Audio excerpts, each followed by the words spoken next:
السلام علیکم دوستو، میں ہوں عریج اور آپ ہیں اس وقت میرے چینل عریشہ ناولز پہ۔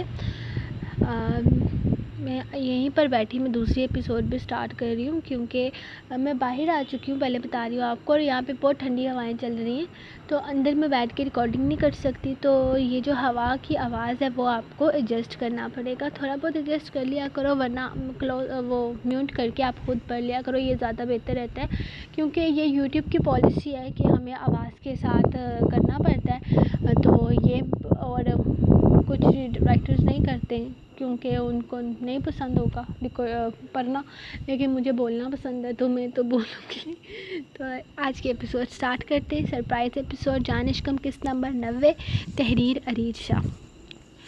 زرشے کی رخصتی کے وقت ماحول بہت زیادہ سنجیدہ اور افسردہ ہو گیا تھا۔ عنایا یہاں نہیں تھی، اسی لیے کوئی رسم ادا نہیں کی گئی تھی۔ ان کی طرف سے کوئی بہن شامل نہیں تھی تو سالی کی بھی کوئی رسم ادا نہیں کی گئی تھی، جس کا عنایا کو بہت دکھ بھی تھا۔ اگر آج اس کی اپنی شادی نہ ہوتی تو یقیناً وہ یہ ساری رسموں میں بڑھ چڑھ کر حصہ لیتی، لیکن ایسا نہ ہو سکا کیونکہ اسے کمرے کی حد تک محدود کر دیا گیا تھا۔ یہی وجہ تھی کہ سب کچھ بہت ہی سادگی سے کیا گیا تھا۔ زرشے کے بابا بہت زیادہ اداس تھے، جبکہ اس کی ماں بھی اس کی خوشیوں کی دعائیں مانگتی اسے رخصت کر رہی تھی، جبکہ اس کے بھائی کو پوری ویڈیو دکھائی گئی تھی تاکہ وہ بھی پوری طرح اپنی بہن کی شادی میں شرکت کر سکے۔ لیکن ایک بات زراور بہت زیادہ نوٹ کر رہا تھا، اور وہ یہ تھی کہ دادا جان نے 2-3 بار شناور کو مخاطب کیا تھا، لیکن وہ نہ تو ان کی طرف دیکھ رہا تھا اور نہ ہی ان سے بات کر رہا تھا۔ یقیناً وہ ان سے خفا تھا، اور یہ بات بہت غلط تھی۔ زراور اپنے کیے کی سزا کاٹنے جا رہا تھا، ایسے میں دادا جان کا کوئی قصور نہیں تھا، وہ تو بس اس سے محبت کرتے تھے، اور اس کی محبت کی خاطر تو وہ اس کے من چاہی لڑکی کو اس کی دلہن بنانے کو بھی تیار ہو گئے تھے۔ اتنا ہی نہیں بلکہ وہ اس کی بارات میں بھی اس کے ساتھ یہاں تک آئے تھے تاکہ زرشے کی عزت پر کسی طرح کا کوئی سوال نہ اٹھے، کل جعفر اکبر خان کو کسی کا جواب دہ نہ ہونا پڑے، اور ایسے میں شناور کا اتنا زیادہ ناراض ہونا اسے بالکل اچھا نہیں لگ رہا تھا۔ اسے شناور کو سمجھانا تھا، اسی لیے وہ زرشے والی گاڑی میں جانے کے بجائے شناور کے ساتھ اس کی گاڑی میں آیا تھا جس میں مکرش بھی تھا۔ تمہارا دماغ تو خراب نہیں ہو گیا؟ اور یہ کیا بکواس کر رہے ہو تم؟ دادا جان تمہارے گھر آنے پر بہت خوش ہیں۔ خبردار، جو تم نے واپس جانے کی بات بھی کی۔ وہ اسے یہ بات سمجھانے کے لیے اس کے ساتھ آیا تھا کہ وہ دادا جان سے بہت برا رویہ رکھ رہا ہے۔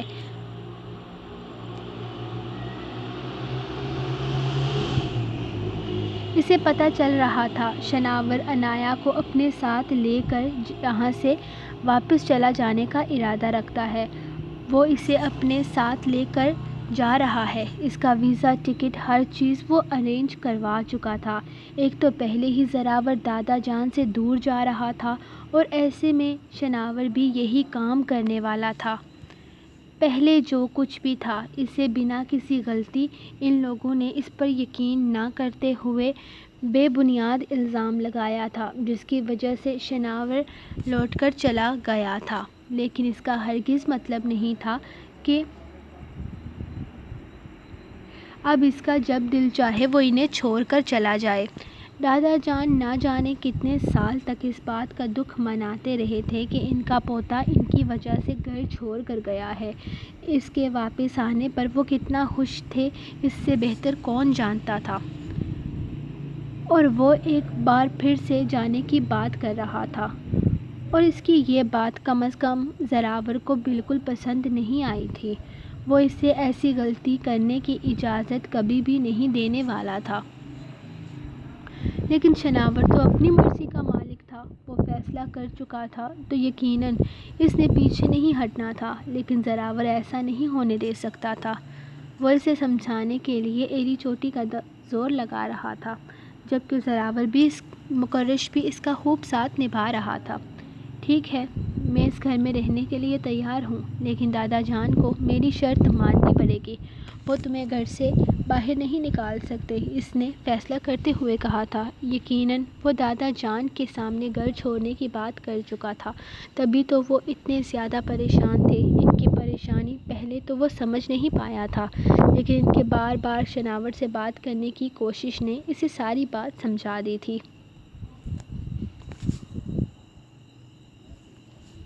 بارات واپس حویلی پہنچ چکی تھی۔ یہ سب کچھ جتنا وہ خوشی سے کرنا چاہتا تھا، اتنے ہی عجیب طریقے سے ہو رہا تھا۔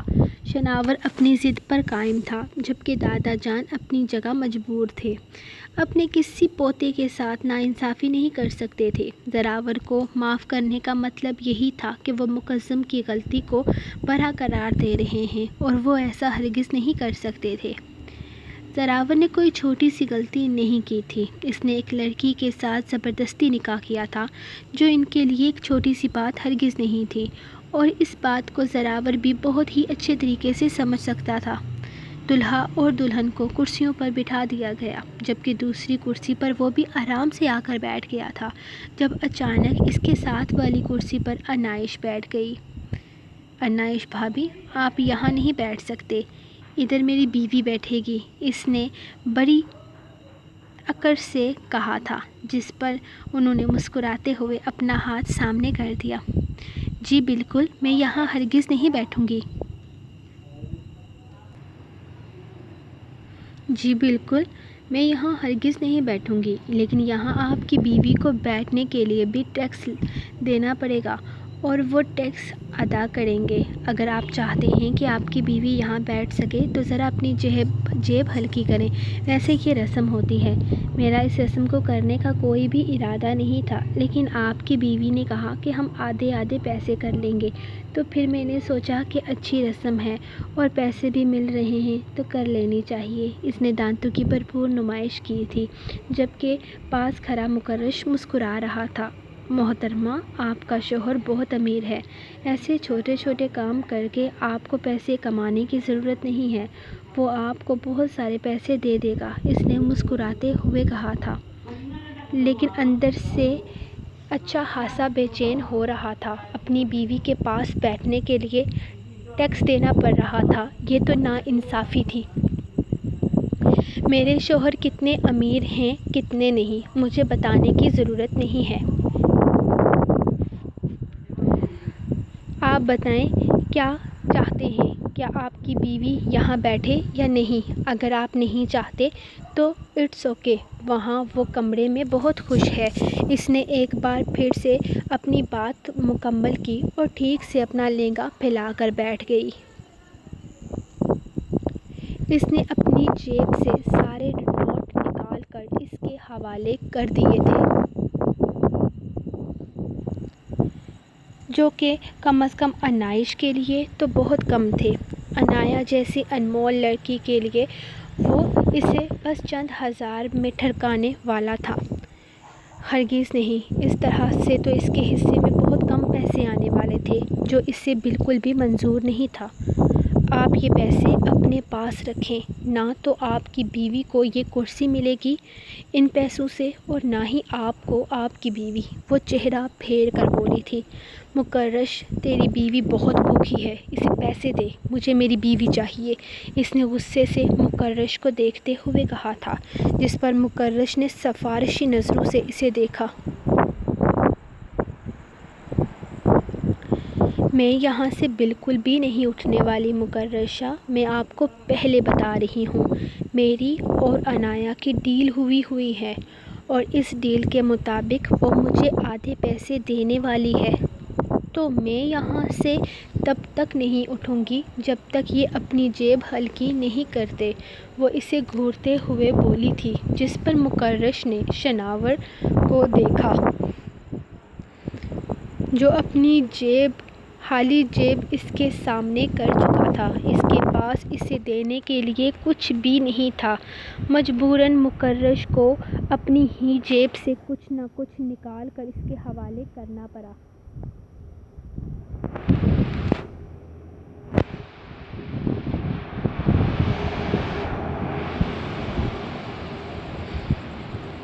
اس نے جیب سے ہاتھ میں آئے سارے پیسے اس کے حوالے کر دیے، جس پر وہ خوش ہو کر فوراً اٹھ گئی تھی، اور آخرکار تھوڑی ہی دیر میں وہ دلہن کی طرح سجی اس کے دل کی دھرتی پر قدم رکھتے آگے بڑھ رہی تھی۔ اور اس نے کبھی نہیں سوچا تھا یہ لڑکی اس کی دلہن بنے گی، یہ لڑکی کبھی بھی اس کی زندگی میں شامل ہوگی، لیکن ان 4 سالوں میں اس نے اس رشتے کو لے کر بہت کچھ سوچا تھا، اور آج اس کی سوچ پر وہ پوری اتر رہی تھی۔ وہ نہیں جانتا تھا انایا زیادہ خوبصورت ہے یا امریش، لیکن اس کے لیے اس وقت شاید انایا کی جگہ اور کوئی نہیں لے سکتا تھا۔ اس نے اوپر کی طرف قدم اٹھانے پر وہ فوراً اٹھا تھا اور اس کے سامنے ہاتھ پھیلا دیا تھا۔ یہ سب کچھ غیر ارادی طور پر ہوا تھا۔ اس نے سوچا بھی نہیں تھا کہ وہ ایسا کچھ بھی کرے گا، لیکن اس کے کانپتے وجود کو دیکھ کر اسے لگا کہ اسے سہارے کی ضرورت ہے، اور وہ اسے بتانا چاہتا تھا کہ اس کے لیے اس کا سہارا ہمیشہ اس کے ساتھ کھڑا ہے۔ وہ کتنی ہی دیر اسے دیکھتی رہی، پھر اس کے بڑھائے ہوئے ہاتھ پر اپنا ہاتھ رکھتے اس کے ساتھ آہستہ سے اسٹیج پر چڑھنے لگی۔ وہ اس کا ہاتھ تھامے اس کے ساتھ قدم بڑھاتا کرسی پر بیٹھے اسے بٹھا کر خود اس کے بالکل قریب بیٹھ گیا تھا۔ اس کے جسم سے اٹھتی خوشبو اسے پاگل کر رہی تھی۔ اس وقت اس کی سوچ صرف اور صرف انایا کے ارد گرد گھوم رہی تھی۔ وہ اپنی نگاہیں اس پر سے ہٹا نہیں پا رہا تھا، جس کا احساس مکرش نے اس کی گردن سے پکڑ کر سامنے کی طرف کر کے دلایا تھا۔ لیکن وہ شرمندہ ہرگز نہیں ہوا تھا، بلکہ وہ مسکرا دیا تھا۔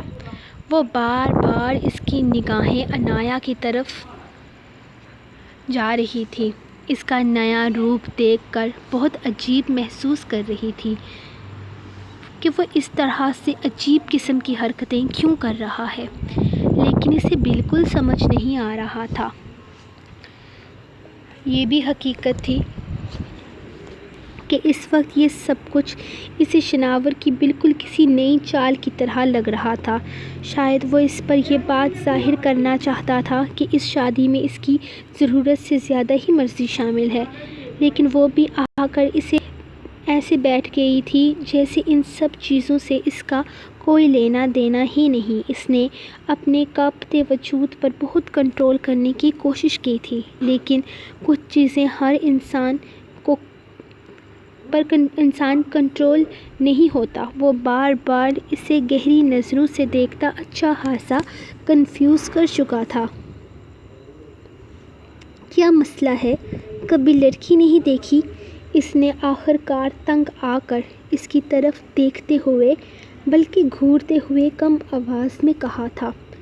لڑکیاں تو بہت دیکھی ہیں میں نے، لیکن تم جیسی خوبصورت لڑکی زندگی میں پہلی بار دیکھ رہا ہوں۔ مجھے پتا ہے یہ سب کچھ بیوٹیشین کا کمال ہے، ورنہ تمہاری شکل تو میں نے دیکھی ہوئی ہے، وہ اتنی پیاری تو ہرگز نہیں ہے، لیکن پھر بھی نا، تمہارے نقش کو کتنی خوبصورت طریقے سے نکھارا گیا ہے، ماننا پڑے گا بیوٹیشین کا کمال ہے۔ وہ اس کے کان میں سرگوشی کر رہا تھا۔ بیوٹیشین کا کمال ہے، بالکل۔ اس نے میری آنکھیں اتار کے درمیان والی جگہ پر لگا دی ہیں۔ یہ نقش میرے اپنے ہیں جناب، جو اللہ تعالیٰ نے مجھے دیے ہیں۔ یہ بیوٹیشین کا کمال نہیں ہے، یہ میری خوبصورتی کا کمال ہے۔ اس نے خاص طور پر خوبصورتی لفظ پر زور دیا تھا، بالکل اسی طرح جس طرح وہ بیوٹیشین پر زور دے رہا تھا۔ بیوٹیشین نے صرف اس کا میک اپ کیا تھا، اس کے نقش تو نہیں بدلے تھے۔ انایا خوبصورت تھی، اور یہ بات وہ بہت اچھے طریقے سے جانتی تھی، اور اس کا شوہر اس کی خوبصورتی کا کریڈٹ کسی بیوٹیشین کو دے، یہ بات تو اس کی برداشت سے باہر تھی۔ اسی لیے اس نے بنا کوئی شرم لحاظ رکھے اس پر یہ بات واضح کر دی تھی کہ وہ بے انتہا خوبصورت ہے، اسی لیے بہتر ہے کہ وہ اس کی خوبصورتی کو مانے۔ لیکن ان دونوں کی خسر پھسر دیکھ کر ارسلان صاحب نے شناور کو گھورا تھا، جس پر وہ فوراً اپنے لبوں پر انگلی رکھتا انہیں خاموش ہونے کی گارنٹی دے چکا تھا، جبکہ عنایت تو باقاعدہ شناور کو خاموش کروانے پر فلائنگ کس دے رہی تھی، کیونکہ وہ اسی کی ٹیم میں تھے۔ سو گائز، یہ رہی آپ لوگوں کی آج کی ایپیسوڈ۔ یقیناً آپ لوگوں کو دونوں ایپیسوڈز پسند آئی ہوں گی۔ لائکس کریں، کامنٹس کریں، شیئر کریں۔ میں اپلوڈنگ پہ ابھی لگاؤں گی تو انشاءاللہ 12 بجے تک دونوں ایپیسوڈز اپلوڈ ہو جائیں گی۔ میری یہی کوشش رہی تھی کہ میں لائٹ آنے سے پہلے اپلوڈ کر دوں، لیکن جیسے کہ آپ کو پتہ ہے نوٹیفیکیشن آئی ہے تو جیسے ادھر وہ انٹرنیٹ آن ہو چکا ہے، ہماری لائٹ واپس آ چکی ہے، تو اب میں پہلے تو میچ کی صورتحال دیکھوں گی کہ کیا بنایا ہے پاکستان والوں نے۔ چانسز تو کم ہی تھے، ہار ہی کے ہوں گے یقیناً، لیکن یہ ہے کہ پاکستان میں میچ ہو رہے ہیں تو مجھے اس بات کی بہت خوشی ہے، جیسا کہ میں پہلے بھی بتا چکی ہوں۔ تو پہلے میں میچ کی صورتحال دیکھوں گی اور پھر انشاءاللہ میں کروں گی کہ سوری، وہ باتوں کی آواز آ رہی ہے پار ہمارے نیچے جو وہ ہے نا، مطلب $1 شاپ وہ ابھی تک کھلی ہوئی ہے، اور ایک تو ابھی سردیاں شروع نہیں ہوئی کہ ہماری $1 شاپ اوپن ہو چکی ہے، اور ادھر اتنا رش ہوتا ہے کہ میں آپ لوگوں کو کیا ہی بتاؤں، مطلب کچھ نہیں کرنے دے رہے۔ ہمارے کمروں میں بھی نا فل آواز آ رہی ہے، یہ نیچے جو ہمارا شاپنگ مال ہے نا، اس کی اتنے لوگ بچے اتنے رو کے انہوں نے اپنا حالت گلے خراب کر رکھے، اور اوپر سے اتنی اندر کمرے میں گرمی لگتی ہے اور باہر اتنی تیز ہوائیں چلتی ہیں کہ بندہ کچھ کر ہی نہیں سکتا۔ مطلب میں پچھلے 3-4 دن سے بہت زیادہ ڈسٹرب ہوں، دوپہر میں بھی یہ نہیں ریکارڈنگ کرنے دے رہے، رات میں بھی یہ ریکارڈنگ نہیں کرنے دے رہے، اوپر سے میری جو ٹوٹیاں ہیں، جو میری ہیڈ فری ہیں، اس میں میری آواز تو کلیئر آ رہی ہے، اتنی اونچی بیس والے جہاز سے وہ مطلب کام کی ٹوٹیاں ہیں، لیکن جو کہ مطلب وہ نہیں ہوتی، ریکارڈنگ کرتے ہیں تو آواز جاتی ہی نہیں ہے، کچھ لکھا ہی نہیں جاتا، کچھ پڑھا ہی نہیں جاتا، وہ کچھ ریکارڈ ہی نہیں ہوتا، تو اتنا مطلب برا رزلٹ دے رہا ہے میرا یہ جو ہے، کیا بولتے ہیں اس کو، وہ ٹوٹیاں۔ تو انشاءاللہ میں نئی ٹوٹیاں لوں گی، لیکن نئی ٹوٹیاں میں اس ویک نہیں لے سکتی، انشاءاللہ اگلے ویک لوں گی۔ تو تب تک کے لیے آپ لوگ ایڈجسٹ کرو یار۔ اچانک سے پہلے ایک تو گرمیوں میں بالکل اللہ جی ہوا نہیں کرتے، اور سردیاں شروع نہیں ہوتی تو اتنی تیز ہوائیں چلنے لگتی ہیں کہ باہر بیٹھے ہوئے بھی سردی لگتی ہے، اور ریکارڈنگ بھی نہیں ہوتی کیونکہ موبائل میں ایسے کھر کھر کھر کھر کھر کی آواز عجیب سی بیچ میں ریکارڈ ہوتی رہتی ہے۔ تو یقیناً آپ لوگوں کو دونوں ایپیسوڈز پسند آئی ہوں کہ آپ لوگ انجوائے کرو۔ شادی والا سیزن ختم ہو چکا ہے، شادی کل ایک سین ہوگا، اس کے بعد رومانٹک سین کے بعد یقیناً آگے آپ کو پسند ہی آئے گا، کیونکہ آگے رومانس زیادہ ہوگا، باقی چیزیں کم ہوں گی۔ تو انشاءاللہ ملیں گے آپ کو نیکسٹ ایپیسوڈ میں، تب تک کے لیے آپ لوگ اپنی رائٹر کو دعاؤں میں یاد رکھیں، اور جنونیت کی ایپیسوڈ میں کوشش کروں گی آپ لوگوں کی فرمائش پہ، آپ لوگوں کی سفارش پہ بلکہ کہوں تو زیادہ بہتر رہے گا، کیونکہ آپ لوگ چاہتے ہو کہ جنونیت ناول کی ایپیسوڈ تقریباً 10 ایپیسوڈ کہیں ہیں آپ لوگوں نے کہ 10 تک میں کوئی ڈیمانڈ نہ کروں، تو ٹھیک ہے، میرا وعدہ ہے آپ لوگوں سے کہ 10 ایپیسوڈ تک میں آپ لوگوں سے کوئی ڈیمانڈ نہیں کروں گی، لیکن 10 ایپیسوڈ کے بعد میں ڈیمانڈ کروں گی، اور آپ لوگوں کو میری ڈیمانڈس پوری کرنی پڑیں گی۔ فیس بک والوں کو بس اتنا ہی کہوں گی یار تھوڑا صبر کر لو، جلدی ختم کر دوں گی یہ ناول، سردی لگ رہی ہے مجھے، میں جلدی ختم کر دوں گی یہ ناول۔ تو انشاءاللہ ملوں گی آپ کو نیکسٹ ایپیسوڈ میں، تب تک کے لیے آپ لوگ اس کو پڑھو، لائک کرو، کمنٹ کرو، اور جنونیت کو لائک کرو، کیونکہ اس کی ایپیسوڈ میں چاہتی ہوں کہ اس کو اتنا ہی رسپانس ملے جتنا کہ میں چاہتی ہوں۔ تو انشاءاللہ ملوں گی نیکسٹ ناول میں، تب تک کے لیے نیکسٹ ایپیسوڈ میں کل، تب تک کے لیے اجازت، اللہ حافظ۔ اور پلیز میری نانوں کے لیے اسپیشل دعا کیجیے گا، ان کی طبیعت بہت خراب ہے، تو پلیز آپ لوگ سب ان کے لیے لازمی دعا کیجیے گا۔ آپ سب کی دعاؤں کی منتظر آپ کی رائٹر انیت شاہ۔ اوکے جی، اللہ حافظ۔